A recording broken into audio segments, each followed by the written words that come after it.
one more pilgrimage place in Paphos in Cyprus. Agia Solomonis catacomb. Let's go into the catacombs. That's the entry into the catacombs. That's a very nice tree, and we already meeting our 7th Christmas in Paphos. And before this tree, old tree, was full of wrecks, handkerchiefs. Now it's only a small few branches left. Before it was all the tree was full, all the branches were full of the wrecks. People who believed that if they tie a rack or handkerchief on the tree, they'll be cured. Especially from the eyes disease. And now we're descending into catacombs of Saint Solomonia. Here's the first chapel with some paintings of Saint Mary, Jesus Christ, and other Christian saints. And the story is that at the beginning of our era, AD, in the year 170, Jews were prosecuted. Unfortunately, here in Cyprus, that's the story of Jews over the centuries. We suffered from persecutions and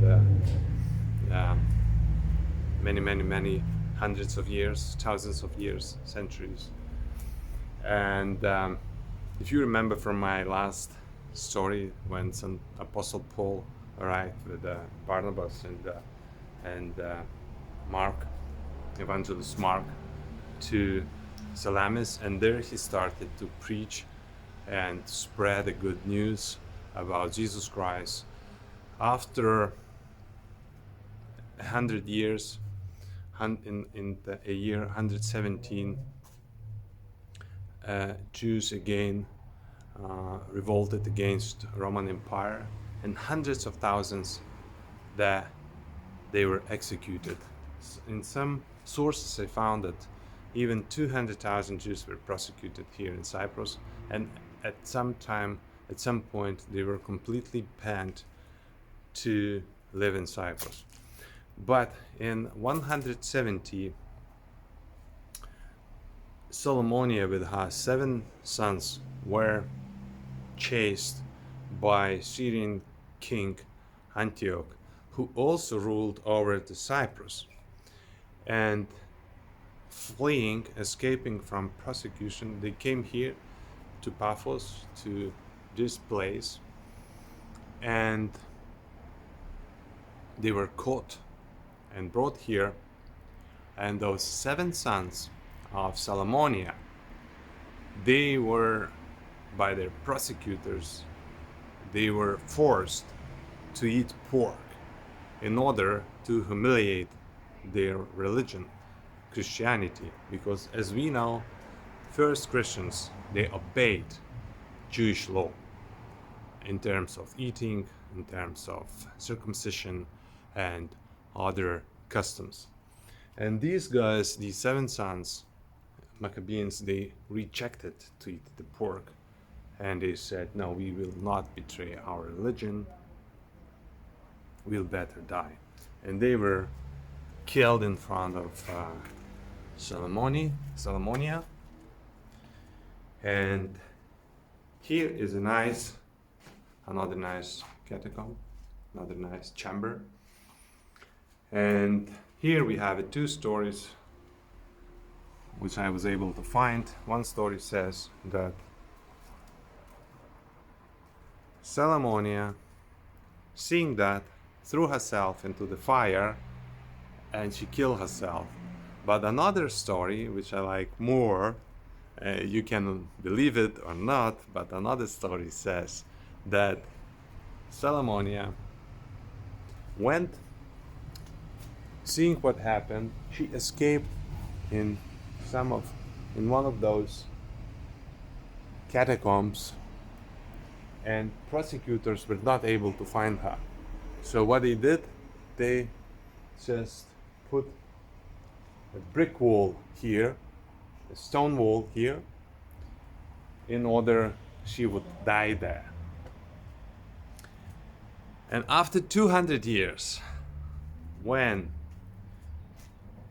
Emperor Constantinos, influenced by his mother, Saint Helen, approved Christianity in Roman Empire as official religion, the wall, the stone wall, was removed, and Salomonia proudly went out from the catacombs. That's how she became saint.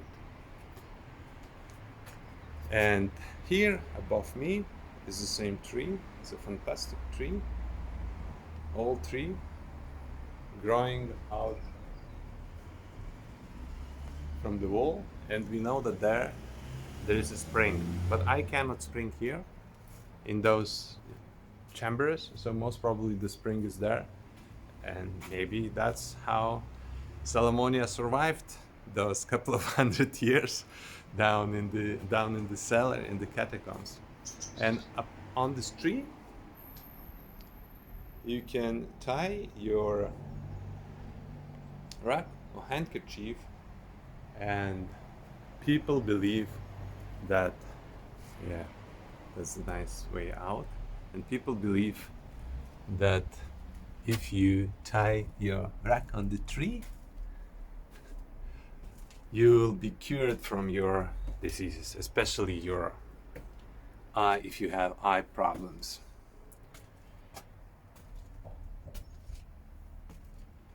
And I'll do the same. I'll try to tie my rack on the tree, and maybe I'll be able to escape my glasses. Maybe I will be able to read without the glasses again. Best wishes from Paphos. Have a nice day, every day.